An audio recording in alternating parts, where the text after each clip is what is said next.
બનાસકાંઠા જિલ્લામાં 2018માં થયેલા દુષ્કાળના કારણે થયેલ ખેડૂતોને નુકસાનની વળતર હવે 6 વર્ષ બાદ ચૂકવાતા ખેડૂતોમાં ખુશાલી। બનાસકાંઠા જિલ્લામાં 2018માં દુષ્કાળને કારણે થયેલા નુકસાનગ્રસ્ત ખેડૂતોને હવે ન્યાય મળ્યો છે। 6 વર્ષ બાદ જિલ્લા ગ્રાહક સુરક્ષા કોર્ટે 8000થી વધુ ખેડૂતોને 60 દિવસમાં નુકસાની વળતર ચૂકવવા માટે વીમા કંપની આદેશ કરતા ખેડૂતોમાં ખુશીનો માહોલ। 2018ની સાલમાં બનાસકાંઠા જિલ્લામાં વરસાદના પડતા દુષ્કાળ જેવી પરિસ્થિતિ સર્જાઈ હતી અને વરસાદની આશાએ વાવેતર કરનાર ખેડૂતોને મોટું નુકસાન થયું। હજારો હેક્ટર જમીનમાં વાવેતર કરેલ એરંડા, રાયડો, કપાસ સહિતના પાક નાશ પામ્યો। તે સમયે અનેક ખેડૂતો ખેતી લોન લેતા વીમા કંપનીઓ પાક વીમાના પૈસા કાપી લીધા, પરંતુ નુકસાની થતાં વીમા કંપની હાથ અદ્ધર કરી દીધા અને એક પણ ખેડૂતને પાક નુકસાનીનું વળતર ચૂકવ્યું ન। તે બાદ ખેડૂતોએ વારંવાર રજૂઆત કરતા બનાસકાંઠા જિલ્લા કલેક્ટર તે સમયે વીમા કંપનીને નોટિસ આપી, તેમ છતાં પણ વીમા કંપની ખેડૂતોને પૈસા ન ચૂકવતા આખરે ખેડૂતોએ સરકારમાં ઉગ્ર થઈ રજૂઆત કરી। સરકારે વીમા કંપનીને ખેડૂતોને વળતર ચૂકવવાની વાત કરી હોવા છતાં પણ વીમા કંપની વાત સાંભળી નહોતી। આખરે કંટાળેલા ખેડૂતોએ ગ્રાહક સુરક્ષા કોર્ટનો સહારો લીધો। અલગ અલગ મંડળીઓ થકી ખેડૂતોએ વીમા કંપની સામે ગ્રાહક સુરક્ષા કોર્ટમાં ફરિયાદ દાખલ કરી, ત્યારે હવે 6 વર્ષ બાદ ગ્રાહક સુરક્ષા કોર્ટ વીમા કંપનીને તમામ અસરગ્રસ્ત 8762 જેટલા ખેડૂતોને 9% વ્યાજ સાથે નુકસાનીનું વળતર 60 દિવસમાં ચૂકવી દેવા માટે હુકમ કર્યો, જે રકમ અંદાજિત 11 કરોડ જેટલી છે। બ્યુરો રિપોર્ટ ભરત। બનાસકાંઠા જિલ્લાની અંદર જે 2018ની અંદર જે નુકસાન થયું હતું અને ખેડૂતોએ જે લોન લીધી હતી એમાં ખેડૂતના ખાતામાંથી બેંકોએ વીમા એમ ડાયરેક્ટ કાપી નાખ્યા હતા, બરાબર। અને નુકસાન થયું પણ તે છતાંય બેંકે વળતર આપ્યું નહોતું।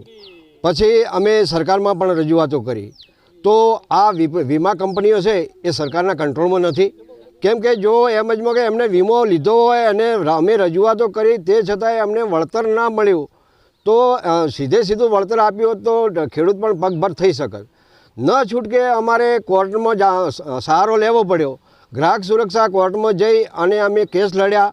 6 વર્ષના લાંબા વિલંબ બાદ અમને જે કોર્ટે ચુકાદો આપ્યો ખેડૂતની તરફેણમાં કે અમને વ્યાજ સાથે વળતર ચૂકવવી, તો અમે કોર્ટનો પણ બહુ આભાર માનીએ છીએ।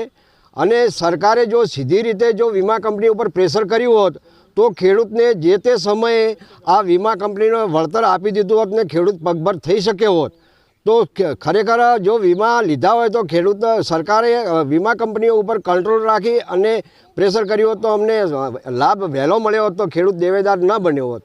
ઓકે, આ કંપનીએ જે ખેડૂત સાથે ઓલરેડી છેતરપિંડી કરી છે તો એ બાબતે તમારી શું માંગ છે? એમને શું કાર્યવાહી થવી જોઈએ? એમની જો સાથે છેતરપિંડી તો ખેડૂતો સાથે કરી છે, તો સરકારે એમના સામે ખરેખર તો કેસ દાખલ કરી અને એમને સમજમાં કે બીજી વખત આવું ફરીવાર ન બને એવી કાર્યવાહી કરવી જોઈએ અને એમને સજા થવી જોઈએ।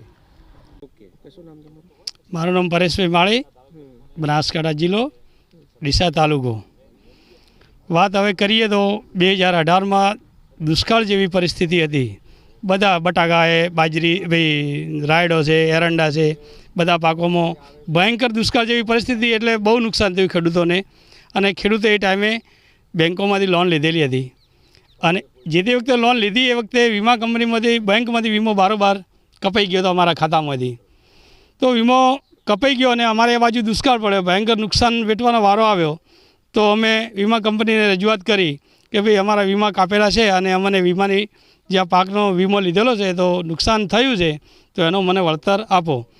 તો વીમા કંપની જવાબ ન આપતા અમારે સરકારશ્રી કન જવું પડ્યું હતું કોર્ટમાં, અને કોર્ટને સરકારને રજૂઆત કરવા છતાં સરકારે અમારી વાત ધ્યાનમાં ન લેતા અમારે ખરેખર એ 6 વર્ષ વિલંબ બાદ અમારે ગ્રાહક સુરક્ષામાં જવું પડ્યું અને ગ્રાહક સુરક્ષાએ અમને સહારો કરી અને અમને વળતર ચૂકવવાનો આદેશ આપ્યો।